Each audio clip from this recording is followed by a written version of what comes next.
Here's a question for you. Are there people in West Africa that have peanut allergies, and if so, how do they eat?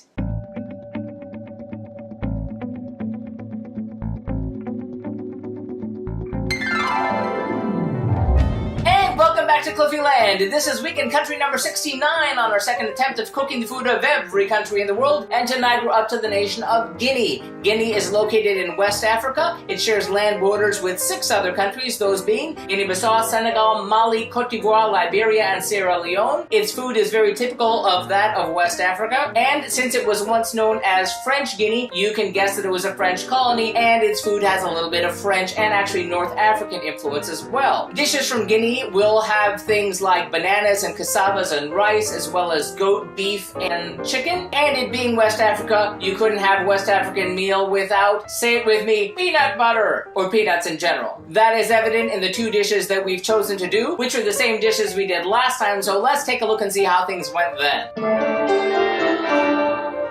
Okay, 4 years ago on the Global Cooking Challenge, we did these 2 dishes, and the first one being Kansiyé, I hope I got the pronunciation right, which is a meat stew. We've chosen to do that with beef and lamb, although I have seen versions that have different proteins or even vegetarian ones. Last time it went really well. It was surprisingly tasty, and I was really happy I got to do that. And we served that along with a plantain mash. That came out really well as well. You'll notice the one change between that and all the other plantain dishes we've done so far. A note here. The stew is normally served with rice, but we've done that so many times recently, I just didn't feel like doing that again just so soon. And the plantain mash, I found in a recipe to go alongside a chicken stew, but I figured I could do a mix and match this time. I hope that wasn't some sort of abomination. Also noted, this time we're changing a couple things on the meat stew, in that instead of using tomato sauce or tomato paste, we're using diced tomatoes. Instead of 2 cups of water, to make it less soupy, we're using 1 cup of water. Also on the plantain mash, we've decided to go with the optional addition of a bouillon cube. You'll see that in a minute. Which brings us to finding out what goes into those dishes. First, for our Kansiyé, or Guinean beef and lamb stew, we'll need 1 pound of beef cut into 1-inch cubes, 1 pound of lamb shoulder cut into 1-inch cubes, 3 tablespoons of vegetable oil, 1 large onion chopped, half a teaspoon of salt, 1/8 teaspoon of black pepper, 1/8 teaspoon of thyme, 3 garlic cloves minced, 1 tablespoon of parsley finely chopped, 1/8 teaspoon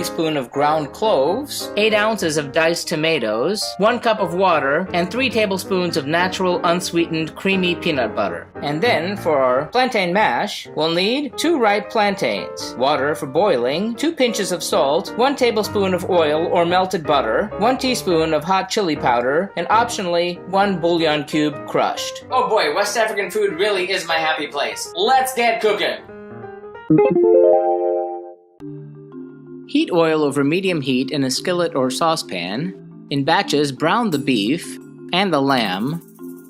Return all the meat to the saucepan. Add the onions, salt, pepper, thyme, garlic, parsley, and the ground cloves. Then, in a bowl, mix the diced tomatoes with half a cup of water. Add the tomato mixture to the saucepan. Then, in another bowl, mix the peanut butter with the remaining half cup of water. Stir to dissolve, and add the mixture to the saucepan. Stir well, bring to a boil and reduce the heat, and let simmer for 1 hour. Peel and slice the plantains into small chunks. Bring a pot of water to a boil, add the plantains, let boil until tender, about 30 minutes. Drain the plantains. Place the plantains in a bowl and add butter or oil, salt, chili powder, and if using, the bouillon cube. Mash together, and if it's cooled down too much, return to the pot for 10 minutes. Scoop the plantains into ramekins. Ladle the stew into stew bowls. Wipe plates and serve.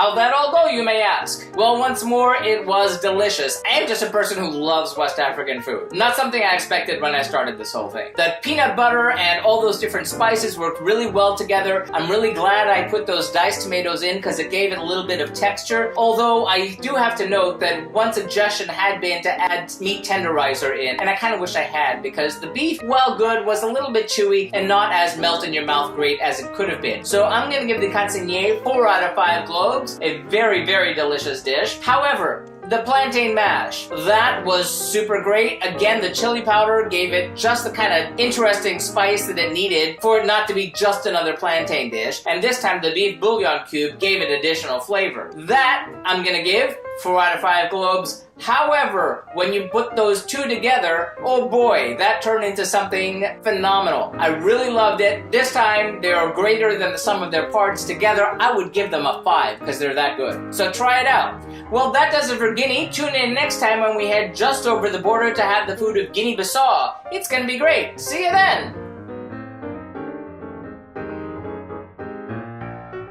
And remember, if you'd like to see our streams live when they happen every Tuesday night, be sure to follow us on Periscope or Facebook Live. Like and subscribe if you'd like to be advised when these videos are posted. If you have any thoughtful feelings or helpful suggestions about the food I'm cooking, please feel free to sound off in the comments. Remember, links to the original recipes can be found in the About section. And if you like what you see, share it. It would be nice. Till next time, thanks for watching and happy eating!